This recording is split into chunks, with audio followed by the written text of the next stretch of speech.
Olá, o nosso assunto hoje é o Índice de Funcionalidade Brasileiro. Eu estou gravando esse vídeo no ano de 2021 e a versão atual desse índice é o IFBR-M, Índice de Funcionalidade Brasileiro Modificado. Estou aqui para fazer alguns comentários sobre ele, para você que faz parte da tropa da CIF, para você que se interessa pela classificação internacional de funcionalidade, e também para você que trabalha na área, precisa conhecer mais sobre esse índice, porque inclusão social é seu mundo de alguma maneira.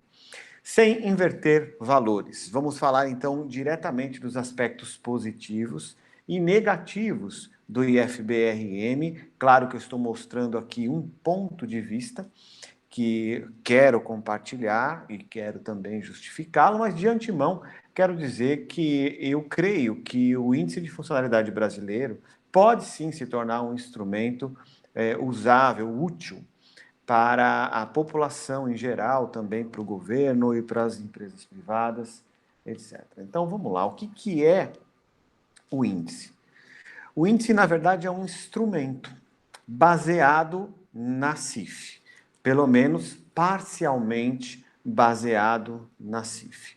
Não só baseado na CIF, porque ele tem outros critérios, mas o que eu quero dizer com isso é que ele não é a CIF, ok? Ele é um instrumento, ele é um índice baseado em algumas partes, né, em algum conteúdo da classificação internacional de funcionalidade. Então, é um instrumento que tem uma lista de 41 atividades distribuídas em 7 domínios, tá?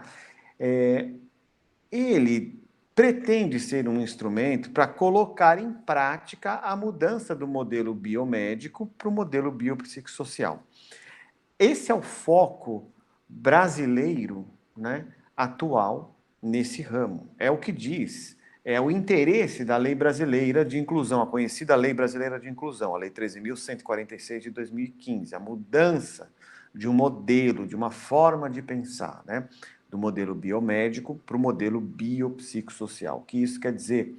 Como você está vendo aí, ó, o instrumento para colocar em prática a mudança do modelo biomédico, quer dizer, um modelo que é centrado na doença ou nas características do corpo, para o modelo biopsicossocial, que engloba outras coisas da vida humana, como a participação, as atividades, os fatores ambientais, pessoais, que estão aí colocados como contextuais. Quer dizer, o modelo biopsicossocial é uma visão mais ampla e o modelo biomédico uma visão mais restrita, tá? Essa que é a mudança, mudar do restrito para o amplo. E esse instrumento, ele tem o interesse de ser um instrumento facilitador para que isso ocorra, especialmente na Seguridade Social aqui no Brasil. Sobre isso que nós vamos falar, mas vamos analisar o Índice de Funcionalidade Brasileiro sobre 3 aspectos. Primeiro, nós vamos avaliar sobre a questão legal. Depois, nós vamos avaliar em 2 sentidos na questão científica dele. Nós vamos falar tecnicamente, vamos falar metodologicamente sobre ele, e aí são 2 aspectos científicos e um aspecto legal, então são 3 pontos para eu tratar com vocês a respeito do IFBR-M, IFBR modificado. Então, primeiro aí você está vendo na tela, do ponto de vista legal que nós temos. Essas 3 normas que estão, são 2 portarias e uma norma, né? Essas 3 ferramentas legais não são todas, né, em torno do IFBR, mas vejo para esta apresentação como as 3 principais nesse momento para eu contar uma história para vocês sobre especificamente o IFBR, né?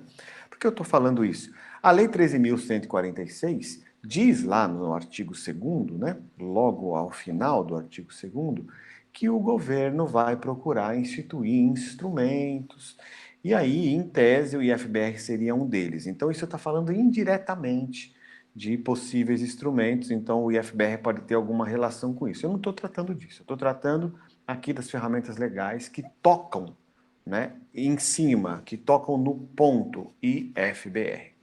Então, para você conhecer o histórico, houve uma portaria interministerial publicada em 2014, teve uma anterior, mas essa daí é a portaria mais conhecida, né? E ela aprova um instrumento destinado à avaliação do segurado da Previdência Social, tal. Esse instrumento foi, inclusive, publicado como anexo. Mas olha o que acontece depois, logo no ano seguinte.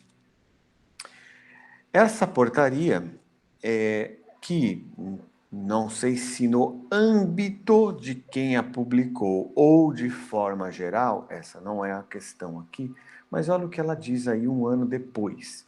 Torna sem efeito a publicação da portaria interministerial número 1, que é aquela que tinha aprovado o IFBR, né? Que aprova o instrumento da avaliação do segurado, etc. Muito bem. Então, nós tivemos a criação, uma aprovação e depois um outro instrumento, uma outra portaria que tornou aquela portaria inicial sem efeito. E atualmente, depois de tudo isso, saiu uma resolução. E essa resolução é do Conselho, vocês podem ver aí, é uma resolução, não é uma portaria, nenhuma dessas ferramentas legais aí são leis propriamente ditas, né? São normas infralegais, e dentre elas a resolução é a que tem menor peso, tá? Mas ela diz aí que aprova o Índice de Funcionalidade Brasileiro modificado, o IFBRM, como um instrumento adequado, etc. Bom, então existe uma norma, né? Se ela possui a força necessária para obrigar o governo a usar, isso já é um outro ponto. Mas existe essa resolução, é uma resolução de um conselho, ok? Do ponto de vista do poder, né, da legislação, essas normas infralegais que se apresentam, e dessas aí a resolução é que tem menos poder. Vocês podem fazer comentários aí no nosso vídeo para conversarmos sobre esse assunto. De qualquer maneira, é sim um instrumento que normatiza, né, aprova, nesse caso, na visão do Conselho, esse instrumento para uso pelo governo, é o que diz lá. Bom, uma coisa interessante sobre isso. Quando a Portaria Interministerial número 1 de 2014 aprovou o instrumento, ela apresentou o instrumento, porque é comum isso, né? As portarias são publicadas com seus anexos. Então, ela mostrou qual é o instrumento que estava sendo aprovado. Então, o instrumento na íntegra foi publicado logo após, né? Junto, anexo à portaria. Em 2011, quando também houve um instrumento baseado na CIF para utilização no BPC, Benefício de Prestação Continuada, esse instrumento também foi publicado juntamente com a portaria. Mas isso não aconteceu com a resolução. A resolução foi publicada, menciona o IFBR modificado, no entanto, entretanto, o instrumento não foi publicado junto com a resolução como um anexo. Eu estou falando isso com base naquilo que eu pesquisei, caso algum de vocês tenha visto esse anexo no Diário Oficial da União ou em outro lugar, você pode também colocar essa informação e até disponibilizá-lo. Mas parece, tudo indica que esse anexo não foi publicado juntamente à resolução, até porque ele também não é mencionado, né, no texto da resolução. Não existe, veja o anexo tal, como acontece na portaria. Mas nós temos uma coisa importante, uma coisa, na verdade, bastante importante. Primeiro, houve, desta vez, um suporte acadêmico. E isso faz muita diferença, né? É um aspecto muito positivo naquilo que se refere a criar um bom instrumento para o motivo pelo qual ele se destina. Então, como vocês podem ver, essa aí é uma imagem de uma reportagem, né?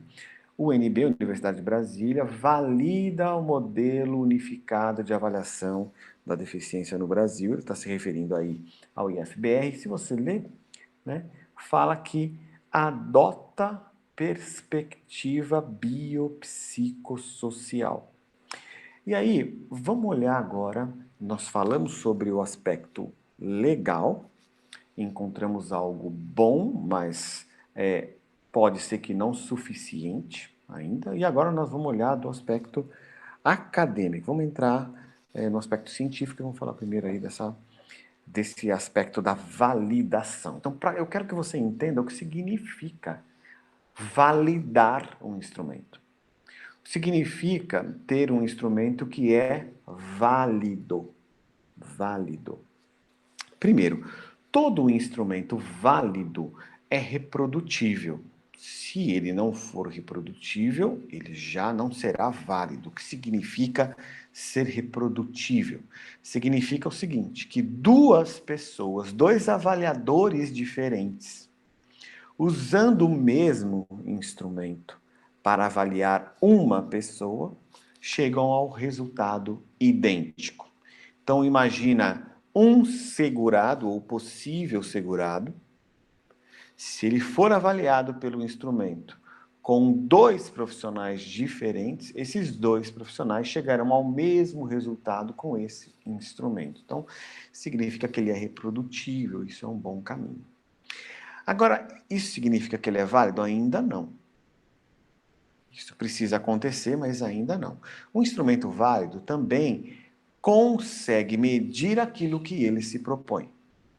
Né? Então, ele se propõe, é um instrumento de medida, de graduação, não importa, ele realmente mede aquilo que ele pretende. Então, esse é um ponto muito importante e que é fruto, né, de estudos e que com certeza percorreram aí, os pesquisadores percorreram esse caminho. Agora vamos conversar um pouco mais sobre o que é ser válido. Dizer que um instrumento é válido significa que há um nexo, ou seja, uma ligação lógica entre as premissas e a conclusão. Então, a validade nos permite dizer que, caso as premissas sejam verdadeiras, a conclusão também é. Vou até consertar esse slide que eu escrevi ali, casos. Isso, vamos lá comigo. Caso. Isso. A validade nos permite dizer que, caso as premissas sejam verdadeiras, a conclusão também é. Porque ser válido significa que existe um nexo, uma ligação entre as premissas e a conclusão. Então, se a premissa for verdadeira, então a conclusão também será. É isso que significa ter um instrumento que é válido. Ok, nós temos aqui um processo que diz que o IFBRM é um instrumento válido e nós confiamos no trabalho da universidade que desenvolveu isso, dos pesquisadores que estão dizendo que esse instrumento é válido. Agora, uma outra pergunta que você talvez não saiba a resposta, mas que eu quero colocar para discussão e quero que vocês raciocinem comigo. Validade é verdade? Um instrumento válido chega numa resposta verdadeira. Vamos continuar falando sobre o que é validade e agora sobre o que é verdade. Então, a primeira coisa, validade e verdade são coisas distintas. Nem sempre aquilo que é válido é verdadeiro. Ser verdade é um outro aspecto. Você pode ter algo válido, que não é verdadeiro, ok? Vamos aprofundar um pouco mais. A validade é uma característica dos argumentos. Ou seja, ele garante que há uma ligação entre as premissas, os argumentos, e a conclusão, é o tal do nexo.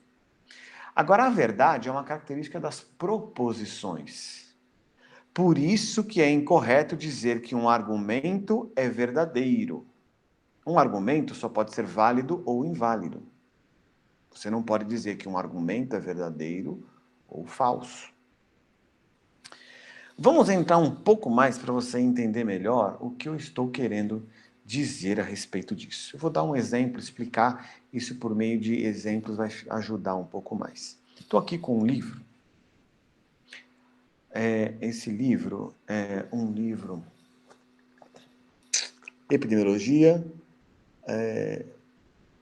de a segunda edição aqui, Leon Gordes, provavelmente aí aparece na câmera ao contrário, né? Não tenho certeza. E nas páginas 10 e 11, fala sobre John Snow. John Snow foi muito famoso, né? Esse livro aqui é de epidemiologia. E olha só que interessante, logo nas páginas 10 e 11, aparece aqui um texto que eu vou precisar ler. Essa figura aqui, aí ele está, ó. É sobre essa figura que eu vou falar. A figura 112 é uma pintura de John Snow. Snow viveu no século XIX e ficou muito conhecido como anestesiologista que administrou clorofórmio à rainha Vitória no parto.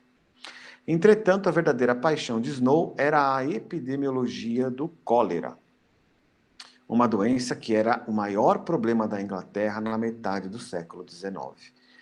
Na primeira semana de setembro de 1854, aproximadamente 600 pessoas residentes a poucos quarteirões da Broad Street, em Londres, morreram de cólera. Naquele tempo, o registrador geral era William Farr. Os dois homens tiveram uma discussão sobre a causa do cólera. Farr aderiu ao que era denominado a teoria miasmática da doença. Teoria miasmática da doença. Por que ele aderiu a isso? De acordo com essa teoria, e olha só, que era aceita comumente naquele tempo, a doença, qualquer tipo de doença, ou pelo menos muitos tipos de doença, a doença era transmitida por um miasma, ou uma névoa, que baixava na superfície da Terra. Se fosse assim, poderíamos esperar que uma pessoa que vivesse a uma altitude mais baixa deveria ter um risco maior de contrair a doença transmitida por essa névoa. Então, o que nós temos aqui? Deixa eu tentar mostrar a tela novamente. Ok, acho que agora vocês estão vendo a tela. O que acontece é que há uma premissa aí, certo? Há uma premissa. Vamos ver se essa premissa é verdadeira. Esse slide aí eu usei em uma aula para a Facenza, é uma faculdade de Sorocaba, e discuti com os alunos essas duas tabelas e é esse mesmo tema. Se você conseguir observar esse quadro que está acima, é o quadro que fala, o título, né, dessa tabela é Mortes por cólera em 10 mil habitantes por elevação da residência acima do nível do mar. Veja que William Farr acreditava que, de acordo com a teoria que era aceita, a doença transmitida por um miasma ou uma névoa que baixava na superfície da Terra. Poderíamos esperar que uma pessoa que vivesse a uma altitude mais baixa deveria ter um risco maior. Então, ele está partindo dessa premissa. Quando ele faz essa tabela, a elevação acima do mar pode determinar os casos de cólera. Eu não sei se você consegue ver bem nessa tabela aí, né, as mortes por cólera, mas as mortes a cada 100 mil habitantes, elas realmente eram maior nas altitudes mais baixas. O que dá a entender de que a teoria de William Farr é verdadeira. Existe nexo entre o resultado e a premissa dele. Nós temos aí, então, algo que nós podemos chamar de válido. Existe validade nisso. Vou continuar, olha só. Farr coletou dados para sustentar suas hipóteses. Os dados são muito consistentes com sua hipótese. Quanto menor a elevação, maior a mortalidade. Mesmo assim, John não concordou. E aí, resumidamente, ele realizou um estudo indo de casa em casa, contando todas as mortes por cólera em cada casa e determinando qual a companhia fornecia água para cada casa. Bom, você pode conhecer essa história nesse livro ou pode procurar por ela na internet. John Snow comprova, também fazendo um estudo de associação, que as mortes eram causadas pela água contaminada, né? A contaminação por cólera era por isso. E porque ele viu que em uma das empresas que forneciam, que tinha água contaminada, enfim, causava um número muito grande de mortes por cólera. Então, eu estou dando um exemplo aqui do William Farr, para mostrar que algo que é válido, ou seja, havendo nexo entre a premissa e o resultado, isso apenas significa que existe validade, mas não necessariamente é verdade. O que aconteceu é que a premissa é falsa. Se a premissa é falsa, ou seja, a teoria dos miasmas era falsa, essa premissa levou a um resultado que também não é verdadeiro. Então, nesse caso, existe validade, mas não existe verdade. Por que eu estou comentando sobre isso? Porque é algo que nós precisamos avaliar, não é? No índice de funcionalidade do Brasil. William Farr tinha um argumento válido, porém, a partir de uma premissa falsa. Embora tenha usado uma metodologia válida, não chegou à verdade. John Snow comprovou que as mortes eram relacionadas à companhia fornecedora de água contaminada e não aos miasmas. Não sei se eu consigo me tirar da frente de vocês aqui ou me deixar menorzinho. Aê! Fugi, mas ficou bom. Agora vocês vão ver o slide muito bonitinho aí, bem grandão. Né?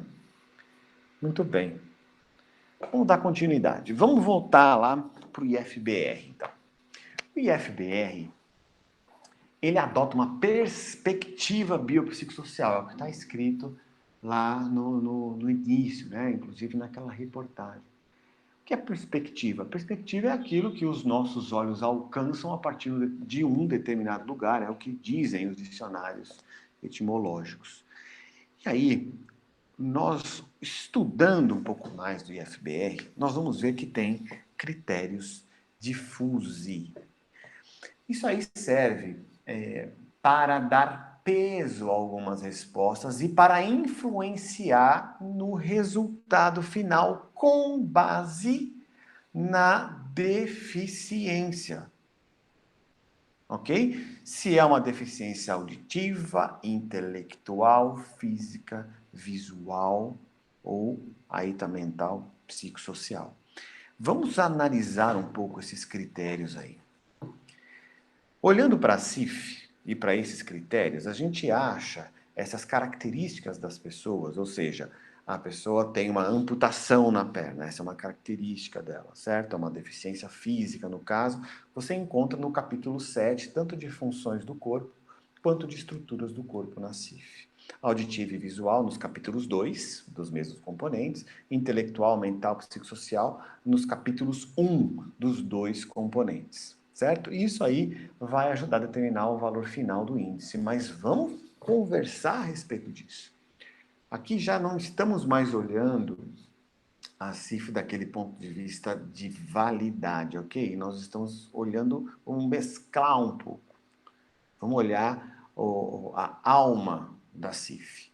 Na CIF, que é o instrumento que materializa o modelo biopsicossocial, o foco não está no corpo, nem nos seus problemas. A pessoa não é o objeto de classificação. Isso está escrito na própria CIF. E sim a sua situação, tá? Na CIF o foco não está no corpo ou nos problemas do corpo. A pessoa não é o objeto de classificação, e sim a situação da pessoa. A matriz de informação da CIF é o componente atividades e participação. Essa frase pode ser encontrada na própria CIF, no quadro 2, no item 4.2. Lá está escrito, tem um quadro que mostra a matriz de informação da CIF como componente, atividades e participação. Bom, vamos continuar dando sequência.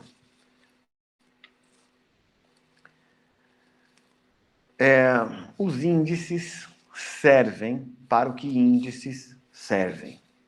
Um índice transforma um resultado, né, uma análise, em um número único, ok? Transforma um resultado em um número único. Não é um conjunto de códigos, é um número. Por exemplo, o índice de desenvolvimento humano transforma em um número de 0 a 1, que vai de 0 a 1, um número que representa o desenvolvimento humano de algum lugar. Então, quanto mais perto do 1, maior é o desenvolvimento humano. Quanto mais longe do 1, menor é o desenvolvimento humano. Vamos ver se eu consigo aqui, então, mostrar a tela novamente. Ok. Bom, eu estou dando exemplo aí de três índices. O índice de desenvolvimento humano, que eu acabei de falar, o índice de inflação, como todos conhecem, né, sabem exatamente o que ele mede, né? E estou dando um exemplo de um índice da área de contabilidade, o índice de liquidez. Quanto mais líquida é uma empresa, maior capacidade de compra, de pagamento ela tem, né? Então, uma empresa com índice de liquidez forte não tem dívidas, tá? Então, o que eu quero dizer com isso é que os índices, os títulos dos índices, representam o resultado que ele dá. O índice de desenvolvimento humano tem como resultado o grau de desenvolvimento humano. O índice da inflação tem como resultado a inflação, ou um percentual de inflação. O índice de liquidez, a liquidez de uma empresa. E aí cai uma pergunta. O índice de funcionalidade, por que ele tem que medir a deficiência? O índice de funcionalidade não deveria medir a funcionalidade? Ou ele é um índice de deficiência, ou ele então vai se chamar Índice de Deficiência do Brasil. Não acredito que seja um nome adequado, até porque isso vai fugir do maior interesse, que é o modelo biopsicossocial. Isso voltaria, centraria na deficiência, centraria no problema, ou seja, é um retorno ao modelo biomédico. Índice de Funcionalidade do Brasil realmente é um nome adequado. Mas ele tem que ter como resultado a funcionalidade da pessoa. Isso é óbvio, porque índices medem aquilo que índices medem. O resultado dele tem que estar condizente com o seu título. Essa é uma mudança. Eu, no ano passado, 2020, fiz essa publicação na revista CIF Brasil, que é uma publicação muito simples, né, que inverte esse resultado final, né, por isso ele chama o título do artigo aí IFBRM invertido, né, mostrando que o IFBR, na percepção do autor, esse que vos fala, o FBR deveria ter o foco na funcionalidade, nas potencialidades da pessoa. Ele vai continuar atingindo seus objetivos nesse caso, porque quanto menor o grau de funcionalidade, mais chance a pessoa tem de se tornar um segurado, de receber um benefício. É muito simples de fazer essa alteração. Contudo, tem algo bem mais difícil, que é isso que eu mostro nesse slide anterior aqui. Se o resultado final vai ser definido com base naquilo que o corpo apresenta, então nós estamos dando novamente um olhar biomédico para esse resultado final. E é nisso que a gente precisa pensar. E pensar bastante, não pouco. Faço aqui algumas conclusões, algumas considerações para que vocês pensem comigo a respeito. Eu reforço novamente, como falei no início, que acredito mesmo que o IFBR ou outros índices também, né, podem servir, né, ter serventia, eles podem ter utilidade para a Seguridade Social. Mas nós temos que saber que o IFBR em específico é um índice. É um índice, ele vai dar um número único, um resultado único, a partir de uma análise global. Então, você não está usando a CIF, ok? É um instrumento baseado na CIF. O que eu quero dizer? Pessoas com códigos diferentes podem chegar a um índice igual, ok? Ele é um índice. Ok, vamos mudar o exemplo do IDH, que mede saúde, mede renda, entre outras coisas. E aí, de repente, você pode ter uma cidade que tem um sistema de saúde bom, renda ruim, e outra cidade com o inverso. Elas podem ter índices parecidos, entende? Porque o índice é um número único para uma análise de diversos itens, no caso, muitas categorias e componentes, categorias que fazem parte de componentes da CIF, vão ter um resultado único em um número só. Fique sabendo, né, e eu preciso reforçar, mesmo isso sendo óbvio, que o IFBR não é a CIF, ele é um índice baseado na CIF, um instrumento baseado na CIF. Mas que ainda, embora tenham se passado muitos anos, diria que perto de 10, né, em torno de 10 anos, ele ainda precisa se aprofundar no modelo biopsicossocial. Porque enquanto houver essa divisão como predominante para determinação ou para uma grande influência em seu resultado final, o tipo de deficiência, como as pessoas chamam, né, você está novamente focando no corpo, na característica das pessoas e não nas situações vividas por elas. Neste momento, o IFBR ainda tem um arcabouço legal pobre, apenas uma resolução. Isso precisa melhorar, né? Ou a Lei 13.146 pode considerar a CIF como o único instrumento e outros instrumentos baseados nele. Essa também é uma solução. Isso jamais vai deixar de ser possível, mas é uma solução. Só vai exigir que os profissionais compreendam de verdade a CIF, né? Basta a CIF constar nas matrizes curriculares dos cursos de graduação, que a partir deste momento para o futuro nós vamos ter aí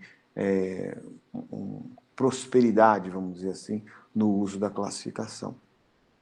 Parece não haver consenso do uso do IFBR pelos profissionais que tiveram contato com ele. Veja, isso daí eu não tratei nessa apresentação, mas nós nos deparamos com algumas manifestações na internet de entidades que representam profissões ou segmentos, algumas a favor, outras contra, motivos de muitas discussões. Não abordei isso aqui, não é o interesse, mas é algo que parece que acontece. Tá? O seu título não condiz com o resultado que ele pretende ter, né? Porque se ele é índice de funcionalidade, ele tem que ter como resultado a funcionalidade. Isso é uma coisa muito óbvia, né? E que, claro que precisa ser alterada. Eu não sei como que isso não foi visto até este momento. E, por último, eu quero fazer aí uma recomendação, uma orientação sobre o IFBR para que ele evolua, né? Em próximas análises, versões, ou até mesmo na implantação dele como é agora, muito provavelmente terá que ser modificado mais uma vez. Essa é a orientação. Primeiro, ele tem que graduar, a graduação da funcionalidade tem que ser o foco. Ele tem que focar na funcionalidade, nas potencialidades, e óbvio, quanto menor for o índice, mais chance de receber o benefício. Isso é uma coisa tranquila de entender. Agora, a racionalidade do seu resultado tem que ser baseada na situação das pessoas e não nas características fisiológicas ou anatômicas das pessoas. E isso precisa ter um menor peso, embora possa ser considerado, mas isso não pode ser determinante. Determinante não pode ser isso. Determinantes são a matriz da informação da CIF que precisa ser determinante, né? Ou seja, atividades e participação. Ok? Aí estão os meus contatos, os contatos do Grupo CIF Brasil. O nosso site é cifbrasil.com.br ou o portal da cif.com.br. Estamos no Twitter e no Instagram. Aí está o nosso e-mail. E você pode entrar em contato conosco para saber mais sobre o nosso trabalho e sobre aquilo que nós podemos ajudar a respeito da CIF, do seu ensino e dos instrumentos relacionados a ela. youtube.com/Grupo CIF Brasil, à disposição de todos vocês, com muitos conteúdos a respeito da classificação. Um abraço, até o próximo vídeo.